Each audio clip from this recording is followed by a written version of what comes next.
Gak. Baik, Assalamualaikum warahmatullahi wabarakatuh dan selamat pagi semuanya. Pada pertemuan hari ini kami dari kelompok 1 akan menginterview salah dua dari perwakilan angkatan 2025. Dan ini akan membahas tentang culture shock di kehidupan kampus ini. Jadi bicaranya santai aja, nggak apa-apa. Kayak anggap aja ini cuma sekedar berbincang biasa. Nah, mungkin kita bisa lanjut saja untuk ke pertanyaan pertama. Mungkin dari Akbar, silakan. Oke, kita langsung ke pertanyaan pertama.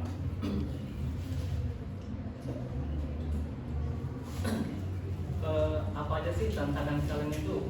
Tantangan utama kalian dalam menyesuaikan ritme akademik atau sosial di kampus gitu? Contohnya mungkin ngatur waktunya kan susah, beda dari SMA yang lebih santai gitu. Siapa mau lanjut? Mungkin tantangannya untuk semester pertama ini benar sih, yaitu mengatur waktu. Menurut saya yang paling susah itu mengatur waktu untuk fokusnya waktu belajar, dimana di kuliah itu kita nggak bisa mengerjakan tugas gitu tuh, di kampus harus fokus mendengarkan apa yang dikatakan dosen. Pas sampai rumah itu kita tuh pengennya mengerjakan tugas, cuman nggak bisa karena di rumah itu juga ada yang harus dikerjakan, seperti contohnya membersihkan kamar, ada cucian harus dicuci, belum juga dijemur dan setrika. Jadi itu menurut saya tantangannya. Kalau dari Hobi dan ada Kalau dari saya sendiri sih Kak, sama kurang lebih kayak Tegar, menyesuaikan diri. Kayak saya kan lumayan jauh rumahnya, jadi waktu SMA juga jarak saya ke sekolah itu dekat banget. Pas udah kuliah saya harus menyesuaikan waktu dari rumah untuk berangkat ke Samarinda, itu butuh waktu perjalanan yang panjang sekitaran 1 jam. Jadi saya harus menyesuaikan waktu bener-bener sebisa saya untuk sampai di kampus ini dengan supaya nggak telat ya, karena susah banget. Kayak untuk ikut pelajaran kan nggak boleh telat, ada beberapa dosen yang nggak boleh. Jadi saya memang susah banget ngatur waktu di situ. Apalagi kalau misalnya tiba-tiba ada perpindahan jam, saya bingung banget. Jadi lumayan itu sih yang tantangannya. Jadi emang waktu ya yang manajemen. Iya. Mungkin lanjut ke pertanyaan yang kedua ya. Ada nggak kira-kira strategi gitu atau misalnya bantuan atau support gitu dari teman sebaya atau organisasi atau orang tua yang, atau mungkin metode gitu yang kalian pakai untuk menyesuaikan lingkungan di lingkungan kampus yang baru ini gitu sebagai mahasiswa baru? Ada nggak? Kalau saya ini ada, yaitu teman sebaya. Saya tinggal di kontrakan bersama teman saya. Jadi metodenya tuh sesuai ganti. Kadang-kadang dia pulang malam, kadang-kadang saya duluan yang pulang. Jadi metodenya kami bagi tugas. Kadang-kadang dia cuci, kadang-kadang saya yang cuci, kadang-kadang dia juga yang setrika. Jadi metode saya tuh membagi tugas saat di rumah, sehingga pada malam hari itu saat kami pulang, kami bisa mengerjakan tugas tanpa memikirkan aktivitas di rumah. Ya, kalau saya sendiri hampir sama juga, cuman kalau saya bedanya tuh stay humble aja kan semuanya strategi saya. Jadi kalau ke teman-teman baru, karena kami kan mahasiswa baru, jadi ya akrabin aja semuanya, dan itu membantu penyesuaian diri di lingkungan kampus. Oke, untuk pertanyaan selanjutnya, menurut kamu dukungan apa yang paling penting buat mahasiswa biar bisa lebih gampang beradaptasi sama budaya atau lingkungan kampus yang baru? Misalnya kayak apakah dukungan dari cara ngajar dosennya atau mungkin dukungan dari berbaur sama teman-teman? Menurut saya dukungan yang paling benar itu dari dosen itu sendiri ya. Jadi itu pas saya baru 3 minggu di sini. Nah, menurut saya ada 2 tipe dosen. Dosen yang cuma datang, presentasi, pergi, dan dosen yang mengajar dengan serius. Dosen yang serius ngajar ini menurut saya dukungan yang terbaik untuk memahami materi yang ada di perkuliahan ini. Kalau saya jujur saya 50-50 Kak. Ya, karena saya tipe orang yang butuh teman juga dalam belajar. Jadi kalau misalnya teman saya kadang-kadang misalnya nggak turun atau saya tuh ngerasa kurang, jadi kayak nggak fokus sama dosen. tapi ada pengaruh dosen juga kayak kata Tegar. Kadang ada cuma dosen yang masuk kasih presentasi baru pergi, jadi kami memang lumayan ya bingung kan. Ya. Oke, untuk pertanyaan selanjutnya, nah karena adanya perbedaan itu, kita pastinya perlu untuk membangun pertemanan dan juga hubungan sosial. Nah, pernah nggak kalian tuh merasa susahnya tuh sama lingkungan baru dan gimana cara ngatasinnya? Kalau menurut saya sendiri ya Pak, saya nggak ada hambatan untuk memperkenalkan sama teman-teman diri kita yang baru ini. Jadi saya cukup datang terus ngobrol berteman, dan untungnya beda dengan dengan sosial di SMK SMA yang circle itu kental banget. Di sini tuh nggak ada yang namanya circle-circlean. Jadi kalau buat bersosialisasi itu mudah menurut saya. Ya, sama Kak. Saya orangnya, tapi saya tuh pemalu di awal. Saya nggak bisa berbaur kalau orang nggak berbaur duluan sama saya. Jadi tapi kalau sudah setelah orang-orang tuh kayak ngomong sama saya, mau ngomong baru berkegiatan bareng-bareng, saya di situ bisa memunculkan emang sikap saya yang nyata asli ya Kak. Iya. Nah, ini untuk pertanyaan berikutnya nih.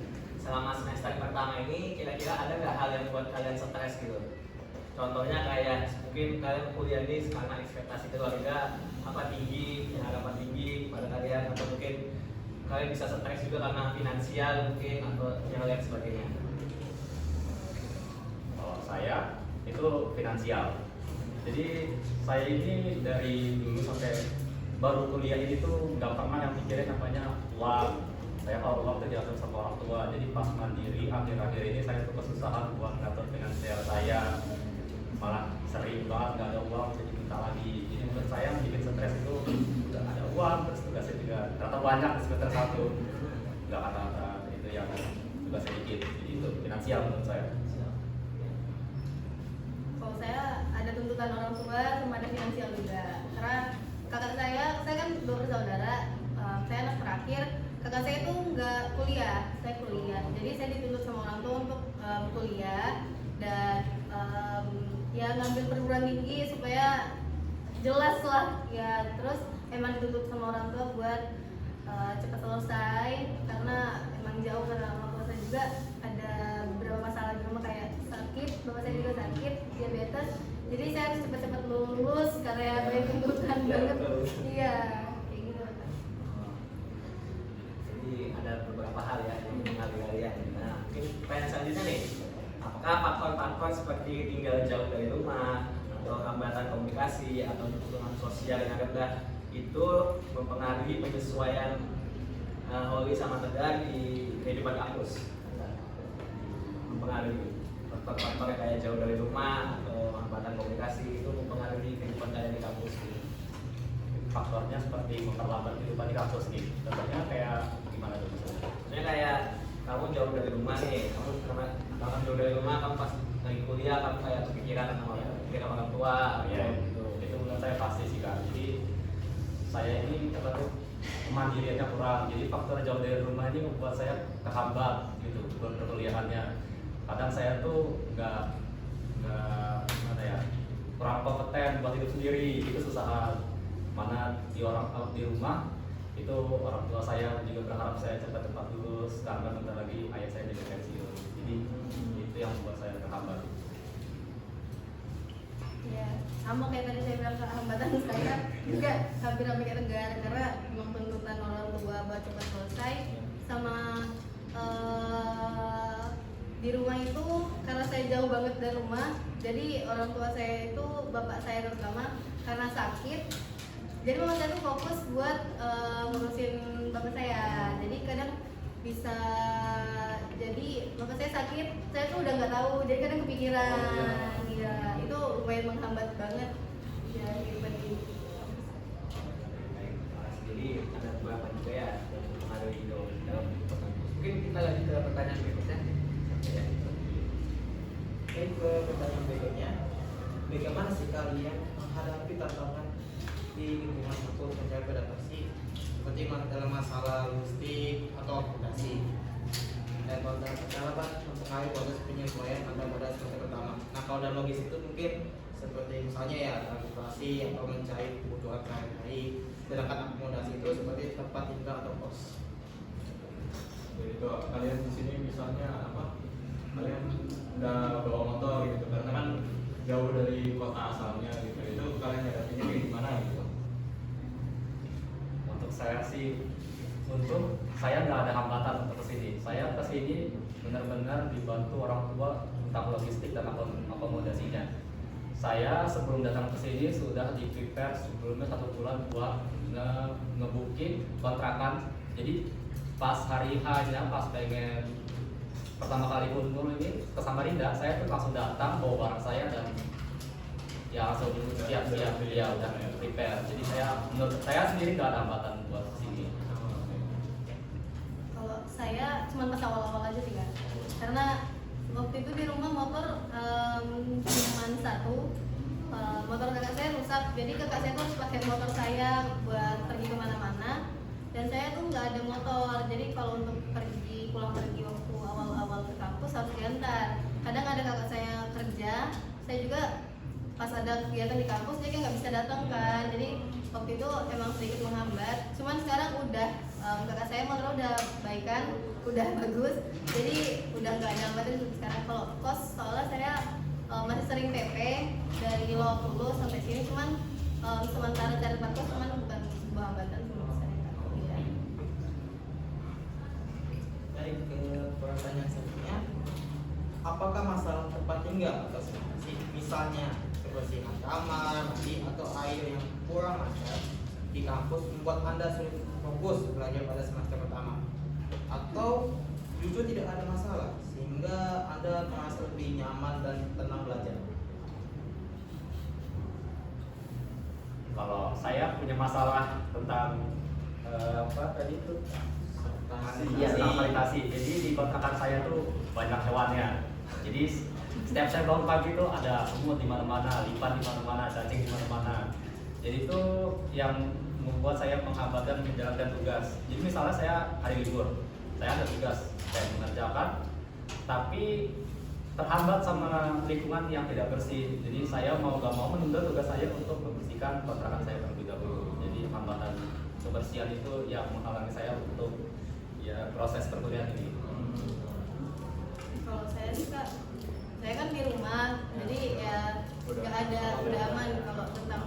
Kalau di tempat kuliah sendiri, di kampus ini sendiri, saya menerima aja sih Kak, apapun yang ada. Karena nggak mungkin saya bikin gitu tempat yang saya mau kan, ya menyesuaikan diri lah di sini.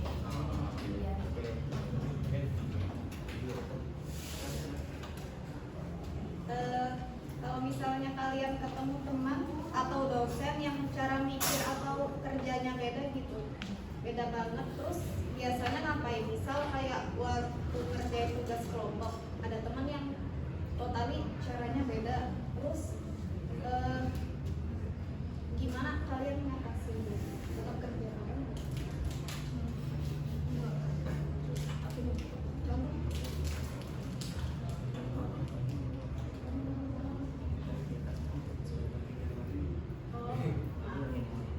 Maaf ya, saya ulangi ya. Misalnya kayak teman-teman baru kalian bantu ngatasin stres selama tahun pertama gitu. Gimana gitu cara apa sih? Gimana teman-teman baru kalian itu membantu kalian gitu untuk mengatasi stres selama tahun pembelajaran pertama ini gitu semasa kuliah?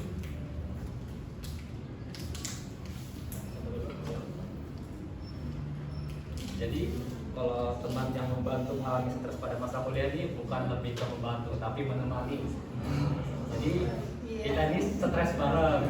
Kalau misalnya ada masalah atau tugas kita kerjain bareng.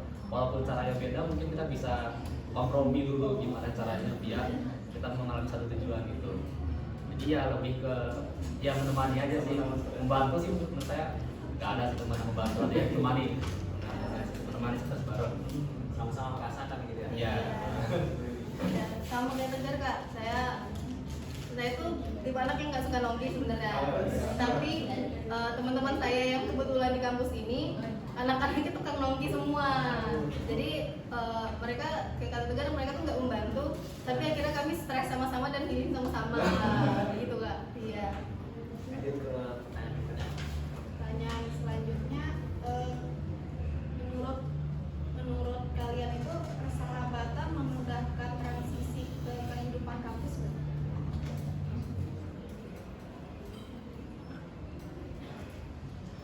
Menurut saya iya, persahabatan yang saya miliki ini memudahkan saya transisi ke kampus karena gini, pas SMK tuh kan kental banget sama circle kan. Saya tuh juga sebenarnya nggak banyak ngomong pas di SMK atau hitungannya introvert ya. Nah, jadi karena sosialisasi ke kampusan ini yang nggak ada yang namanya circle, terus menerima padanya ini, jadi saya mulai berani speak up gitu, jadi ngobrol sama teman atau mulai pembicaraan dan perkenalkan diri gitu. Malah pas SMA tuh saya nunggu didatengin buat ini perkenalan. Pas di kampus ini saya datengin teman-teman gitu buat perkenalan. Jadi itu sih yang bantu saya transisi ke kampus ini. Bantu banget ya. Iya. Kalau saya bukan memudahkan sih, saya lebih ke orang yang ngalir aja. Kalau saya intinya siapa yang ngomong sama saya terus mau berteman sama saya turunin. Tapi kalau misalnya emang udah kayak dia berteman sama orang lain, saya ya udah gitu. Saya kurang peduli, intinya berteman aja gitu.